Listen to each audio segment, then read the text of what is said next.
I have a special pleasure to introduce our speakers today, one of whom is Professor Edit Buzás.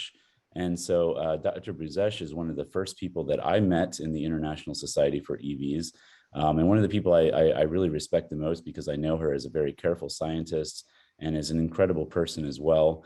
And she has played numerous roles with ISEV over the years, including the role of Chair of Education, and currently as Secretary General of the Society. And as those of you who are members of the Society know very well, we recently issued a call for members at large in the next ISEV board, and that also announced the proposed slate of officers for the next board of ISEV, of which Professor Buzás has been nominated as president. So we very much look forward to hearing from her today and from her lab some of the exciting work that they've done with the protein corona of EVs.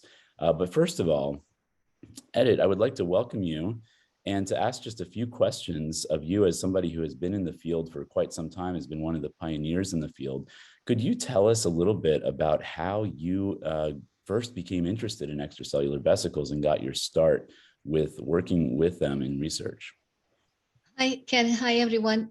First of all, let me thank you for inviting me and Esther here to join the EVClub. It's a real pleasure to be with you today. And answering your question, how it started, it is very clear that one of our collaborators from Switzerland, Professor Stefan Guy, sent us a manuscript that was just accepted at PNAS, and it was about microparticles, cell-derived microparticles, which had a very pronounced effect on other cells. They induced matrix metalloproteinase expression and cytokine secretion. And so it was like a very, very novel piece of information for us. We started to somehow incorporate it into our thinking, and we tried to follow the methodology. And I think we were very fortunate because at the very beginning, we had a chance to look at our early EV preparations by electron microscopy. So it didn't take too long for us to believe that vesicles are existent, they are there, they are real, because we could see them all the time in the preparations, and also we could control ourselves.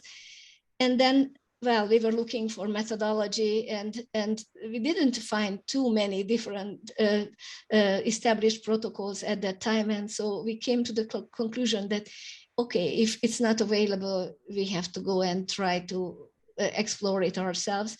And so for quite a few years, I would say 4 to 5 years, we didn't publish anything in this field. We kept working, but we thought these results were not necessarily standing on a very solid background. So we wanted to work out conditions better. And at that time, we had different projects. My background is immunology and rheumatology. And we published a few papers to which we very cautiously added a little bit of extracellular vesicle aspect. So we did a few little experiments and added this data to the first papers. And it was very interesting how our peer reviewers kind of encouraged us to go into this direction, because from time to time we received the feedback from them that the story is okay, it's nice, interesting. However, the best part of the whole thing is the extracellular vesicle set of experiments. So we kind of got the inspiration continuously from the reviewers, and it made us move into this direction, kind of. And so you went from that seeing is believing to really influencing the field, and I think really advancing the rigor too in the field. And you had a very influential review article early on that helped to establish the use of the term extracellular vesicle when we're not completely certain if we're looking at a microvesicle, an ectosome, an exosome, and so on. And then you, as I mentioned, you went on to have a leadership role with the International Society for EVs, in which you continued to help to advance the standards in the field. So you have seen how the field has gone from just a handful of laboratories to many people. In fact, now you can go to almost any institution and you can find multiple laboratories with interests in EVs. So where do you see this going over the next 5 to 10 years? How is this field is it going to continue to grow? Is it going to reach a limit? Are there going to always be new opportunities for new researchers to pursue? What is your vision there?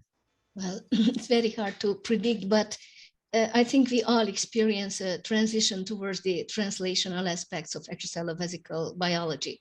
And well, if we are optimistic, which we are, then we hope that in the not too far future, we will have more and more established EV-based biomarker studies and biomarkers, and we might have therapeutics. And the strongest argument why I'm very optimistic is because indeed we can engineer cells that produce the cells, and so this gives us an almost unlimited possibility to engineer the prepared vesicles. We can load them, chemically modify them. So it's really a tool that is very valuable, has many faces, and hopefully many applications in biomedicine.